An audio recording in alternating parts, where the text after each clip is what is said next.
But the big challenge that we need to pay attention to is a behavioral change. A lot of what we are talking about requires farmers and the ecosystem to change how they grow the crop or how they protect the crop.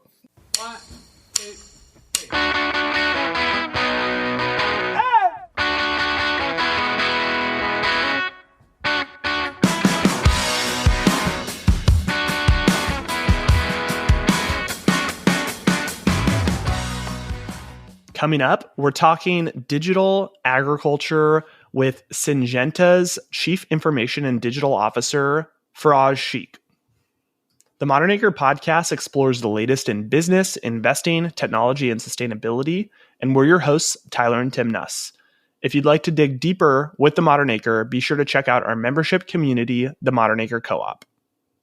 The Modern Acre podcast is presented by Pinion. In today's challenging ag environment, the success of a farm rises and falls based on making sound decisions. Pinion advisors recommend evaluating your farm data regularly to maximize profits and identify threats to your bottom line. If you don't have time or resources, Pinion can help. Farmers have entrusted Pinion with their businesses for 90 years. From ag-focused tax and accounting strategy, legacy planning, and FSA program guidance, to business management, land advisory, sustainability, and more. Explore your options at pinionglobal.com. Ty, it's been a few months since we got together. Excited that we're getting together in San Francisco next week for Agritech. Your first time attending the show. It's going to be good to be hitting a show in real life.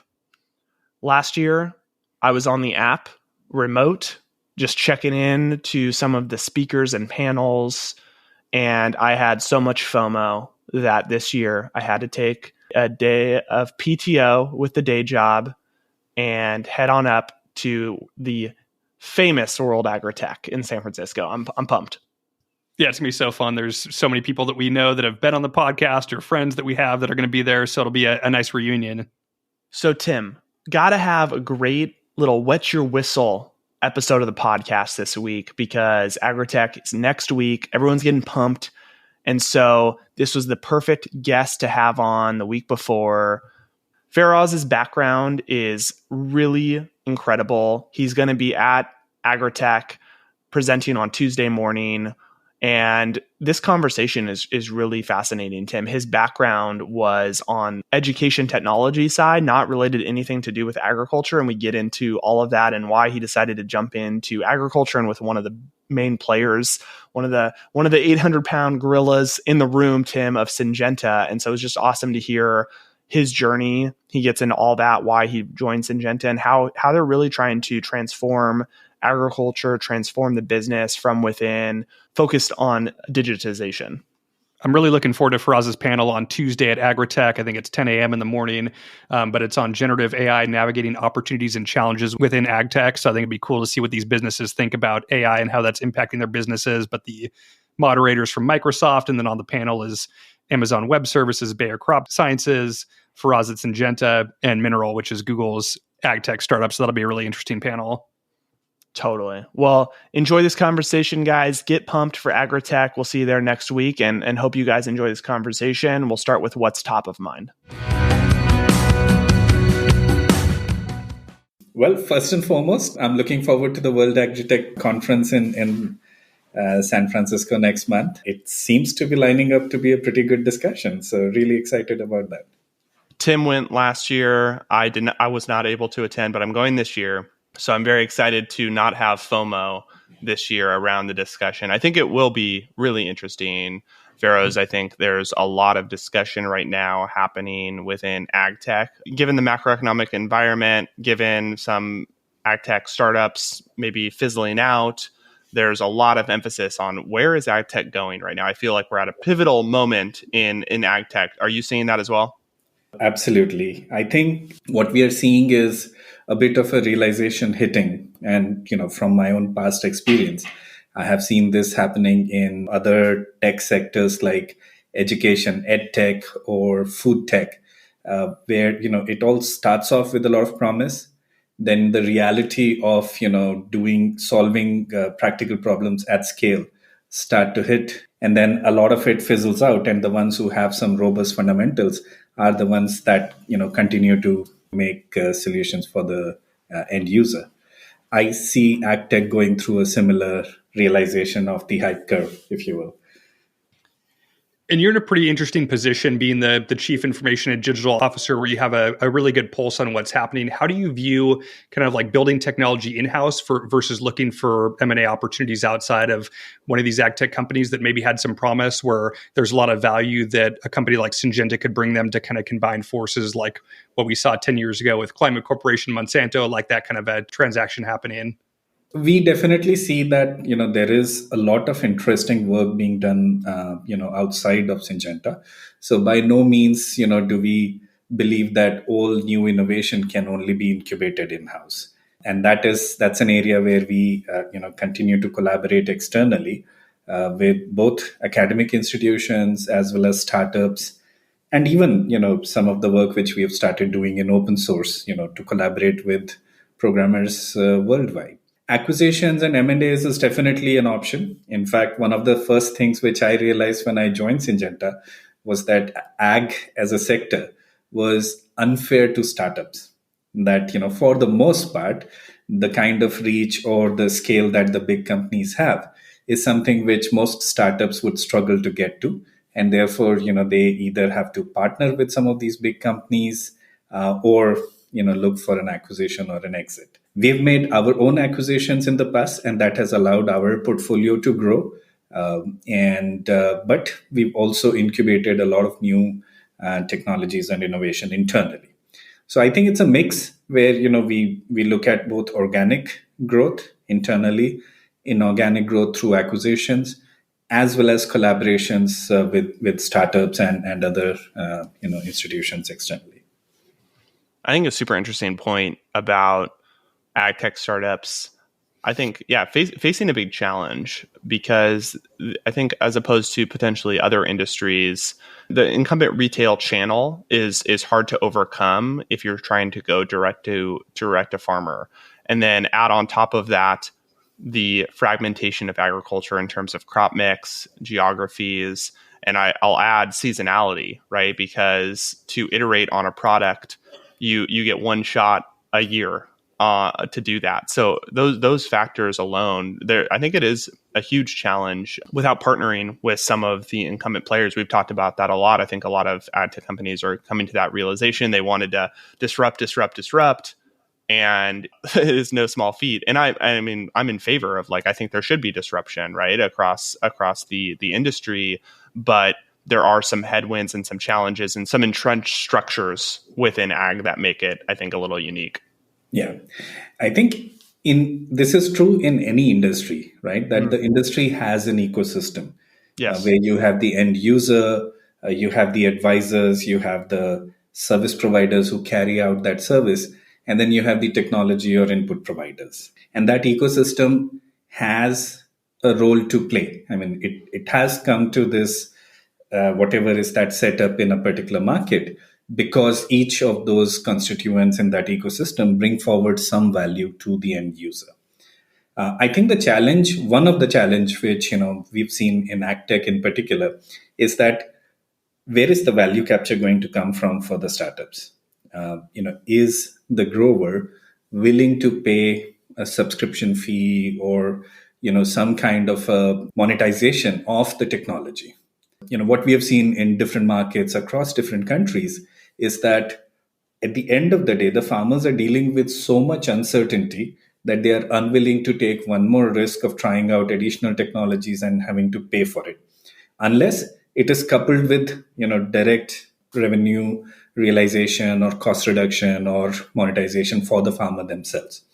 Now, in the absence of a paying end customer, right, the startups have to then look at other players in the ecosystem to either partner with or subsidize their investment in growing that technology. So whether it's the channel which would use a technology to provide service to the grower, or the input companies which would use that to maybe either improve our products or go to the market to the farmers, right? So I think it comes down to that where is the value capture going to come from? Is the grower willing to pay for consuming a software service, or do the other ecosystem players somehow fund that innovation? Feroz, want to dig into Syngenta more and stuff that you're working on. But before we jump in, maybe level set it with us a little bit, talk more about your background and what ultimately led you to Syngenta back in 2018. My background is I am a computer science guy, programmer, out and out chief architect, CTO. The joke that I have is that I can talk to a computer in more number of languages than I can talk to humans. My background is as an entrepreneur. I had my own startups working in education, in healthcare, in defense. And then I was working in philanthropy, creating an education technology platform for little children back in India. And that's when the opportunity to join Syngenta happened. Now, the work which we were doing in education, and that's also where my comment on ed tech companies as a space, for example, similar problem where the customer is not willing to pay. We took an ambition of making technology available to little children for free. And the ambitious goal was every single child in India. So that's a population of 200 million children. So that's what I was doing. We built the technology. When I left in 2018, it was still continuing to scale. And then sometime during the pandemic, we celebrated reaching that 200 million children milestone. So very humbling experience that, through the use of technology, able to make an impact on, real people and their lives, and education in India would forever has changed because in part of the work which I was doing before. Now, when Syngenta happened, the call here was a similar, mission mode that agriculture needs a similar transformation through the use of technology. I brought in, fortunately or unfortunately, a little bit of an outside-in perspective. Because I didn't come from agriculture as an industry, it allowed me to take a look at everything that we were doing from a very different, fresh perspective. So that's a short background. Programmer, chief architect, CTO, entrepreneur, a little bit of philanthropy before joining Syngenta. What an awesome project and mission in India. That's so cool to hear. Kudos to you. That just makes me smile. So let's dig into Syngenta. Syngenta is the 800-pound gorilla. I don't know how you want to call it. It's one of the big ag players, right? On inputs, crop protection, seeds. Tell us a little bit more about why you decided to join, and maybe give us a lay of the land around how big Syngenta is, number of employees, and obviously you're not here in the US, so talk about the global nature of the company. Yeah. Why did I join Syngenta? Like I said, an opportunity to use technology to make an impact. In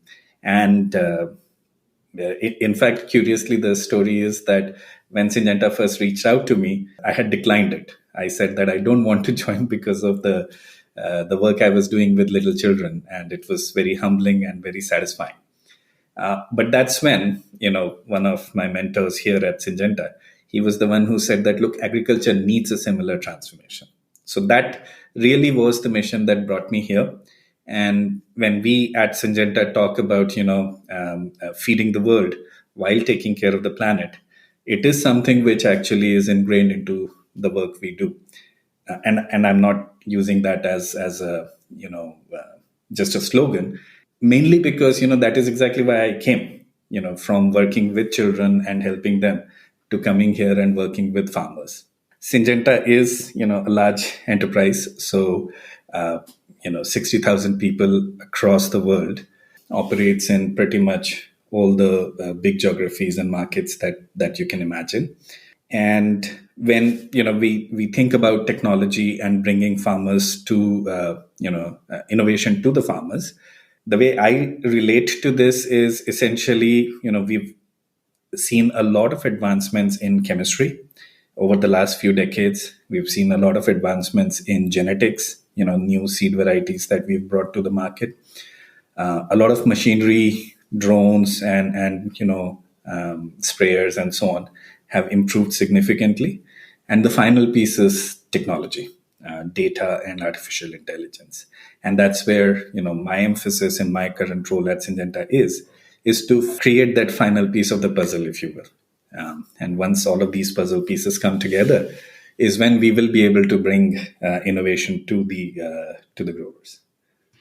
Feroz, maybe talk to us about how you're tackling this very big problem. You have a platform called CropWise that you've been instrumental in getting rolled out, covers a number of different areas. Maybe just talk to us about how you begin integrating this on farm, where you're typically a layer or two removed from the farm, where you're working through channel distribution like retailers to get your products on farm. Like, how do you actually implement this big of a challenge? CropWise is our platform. In fact, at the end of last year, we reached a very interesting milestone of 100 million hectares globally. And that's something which I'm quite proud of. In starting from pretty much nothing when I joined Syngenta in 2018 to reaching this milestone. How does it work? Our focus with CropWise has been to bring the best of Syngenta to the farmer. So from the very beginning, what we did was we decided that we don't create technology in a vacuum. This is technology that is intended to help the farmers make best decisions using data, and help maximize the effectiveness of Syngenta's products. So to give you an example, the farmer could be looking at what seed varieties to choose for their next season. That's when they would use the CropWise seed selector product, which looks at the soil health, weather prediction for the next season, and so on, and makes a recommendation of which of our seed varieties would be the best suited for what the farmer is looking for. Similarly, once they make a decision to purchase the product, we use the same amount of high granularity data about the soil to then make a variable rate planting prescription. So instead of broadcast at an average rate, planting seeds across the field, we are able to increase or reduce the seed density depending upon where, soil, elevation, and so on.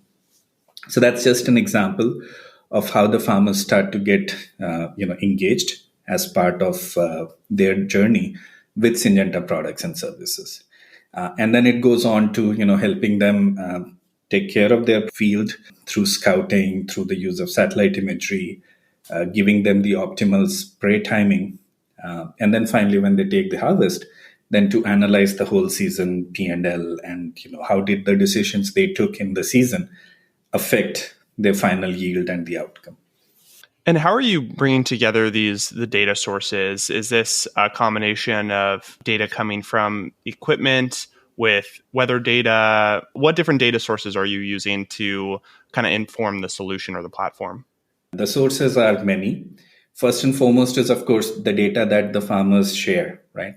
Drawing their field boundaries in the platform, so we know what part of the land are we looking at. Then there is satellite imagery, both 10-meter resolution or high resolution satellite imagery. We work with plant labs, for example, to get high resolution imagery to the farmers. And then, of course, as you get closer to the field, so starting from the remote sensing, closer to the field, handheld cameras mounted on the tractors, talking about imagery as a type of input, or on drones. And then finally looking at, the machines on the farm. So whether it's your sprayer, which is generating as applied map, or whether it's a planter, which is generating the planting map as part of the process, or the yield data. And then a whole host of IoT sensors. So, sensors which are giving us weather data or soil information, soil moisture, different type of soil properties and so on. So it's a mix of, hyperlocal data coming from these IoT sensors or the machines that are operating on the field to, a little bit of a macro data coming from sources like your gridded weather network or satellite imagery. And what's the specific sales strategy to get this in the hands of a farmers? Are you relying on kind of the ag retail network to go help facilitate this and get growers onboarded? Like on our farm, we use a couple different ag retailers, Nutrien being one of them. Is this something that Nutrien would come to us and offer this as a solution for crops that we grow? The strategy is different in different markets. For the most part, we are not selling CropWise as an independent subscription. Although it is available for free, anybody can download it from App Store or you can sign up and start using it. We promote it as part of our economic activity in the market. So whether it is the sales rep or channel partners that are interacting with the grower, using CropWise as a way to either collect data, apply the decision like I spoke about, and then offer that as a value added service in addition to the products that they buy. So this is our strategy, what we call as Product Plus, and we've been from the very beginning when, like I spoke about, we felt that growers are probably not going to be generating, willing to pay additional revenue for just using a piece of software. So from the very beginning, our strategy with CropWise has been Product Plus, that it becomes a tool that goes in addition, along with our core portfolio of seeds and crop protection products, to help the farmers maximize the value of these products. How do you think about, is this a Syngenta only solution?